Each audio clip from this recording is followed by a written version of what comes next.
موضوع ہے شیر کی بادشاہت۔ ایک جنگل میں ہاتھی کی حکومت تھی جو بظاہر بہت طاقتور دکھائی دیتا تھا، لیکن دن بھر تالاب کے کنارے سست بیٹھا رہتا اور اپنے دوستوں کے ساتھ وقت گزار دیتا تھا۔ جنگل بہت وسیع و خوبصورت تھا، اسی وجہ سے دوسرے جنگل کے جانوروں کی نظر اس پر تھی۔ دشمن ایک بار پہلے بھی حملہ کر چکا تھا، لیکن شیر کے گروہ نے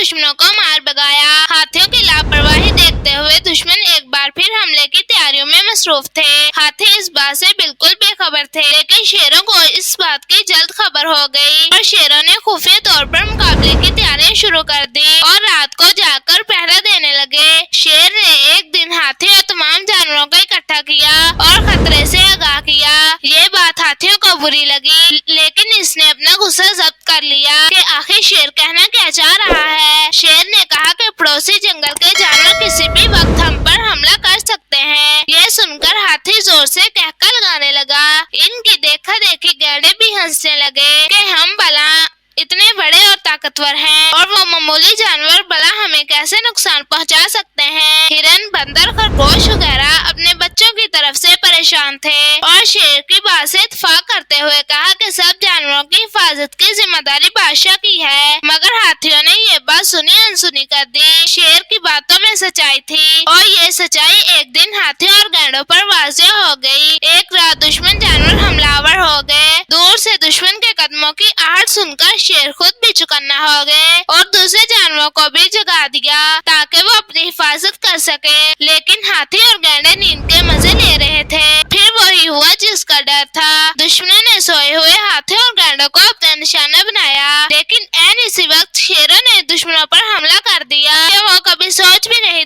سکتے تھے۔ لڑائی کافی دیر تک ہوتی رہی۔ صبح ہونے کے آثار نظر آنے لگے۔ صبح کی روشنی میں دشمن جانوروں کی لاشیں بکھری پڑی تھی۔ ہاتھیوں اور گینڈوں کی خاصی تعداد ہلاک ہو گئی۔ اب ہر طرف امن کی فضا تھی۔ سب جانوروں کے مشورے سے ایک عقل مند اور ذہین شیر کو بادشاہ کے عہدے پر فائز کر دیا گیا۔ پیارے بچوں، اگر آپ اس طرح کی کہانیاں سننا چاہتے ہیں تو ہمارے چینل کو سبسکرائب کریں اور ساتھ میں دیے گئے بیل کو پریس کریں تاکہ ہماری نئی آنے والی ویڈیو آپ تک پہنچ سکے۔